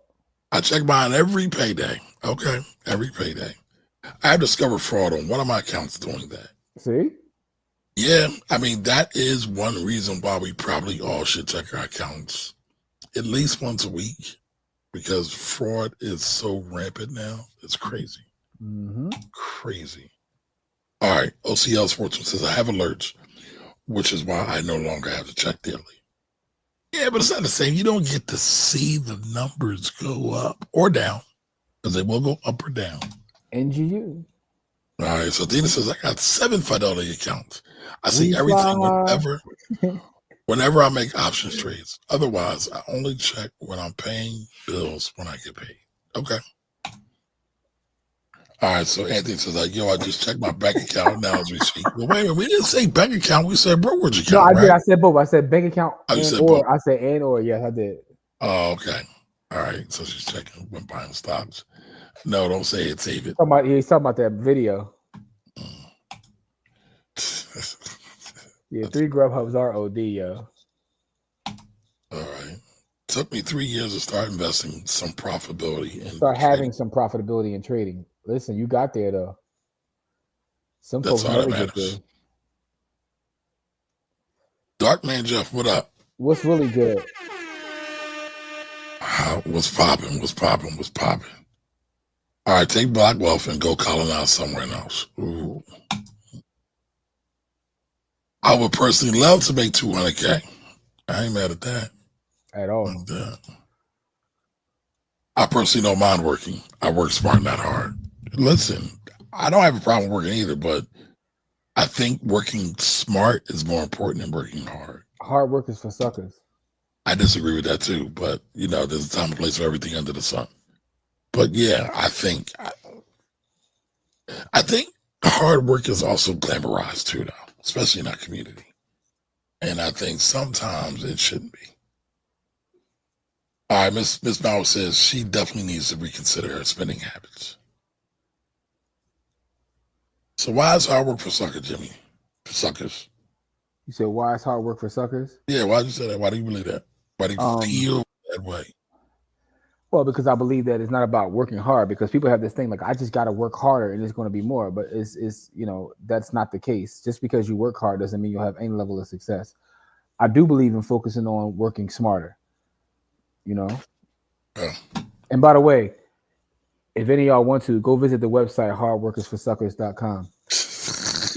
Either ERS or AS. You can go to both domains. Come on, I want you to. Do you know what website it is? Hardworkersforsuckers.com.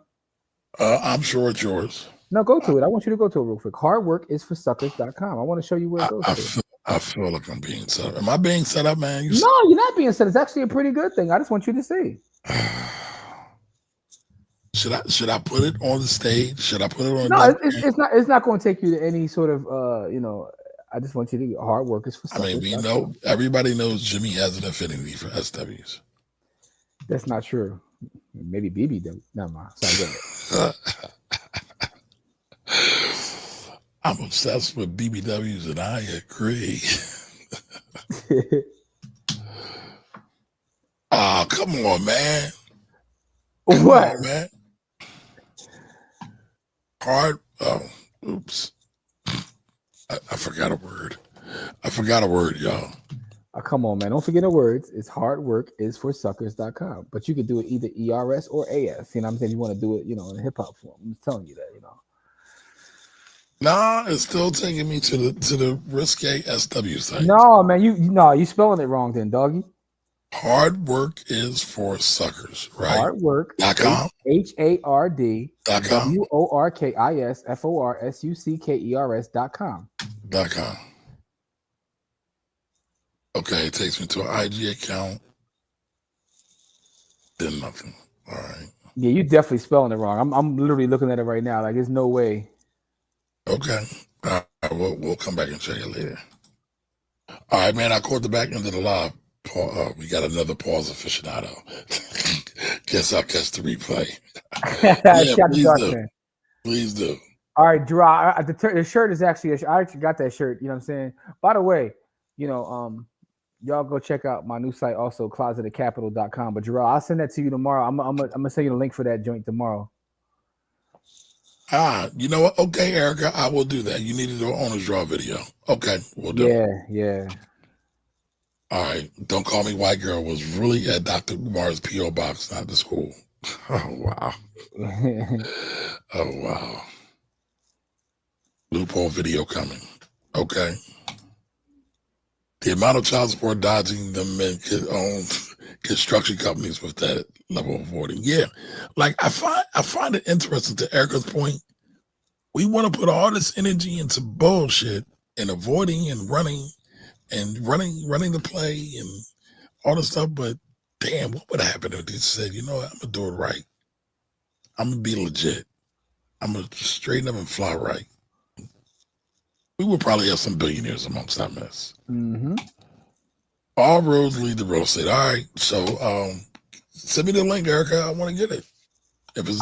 Is it out already? Is it? Yeah, it came out in April. Oh, okay. I missed that. All right, Jerome says, make that Erica join a shirt. You don't have 100K. You know what?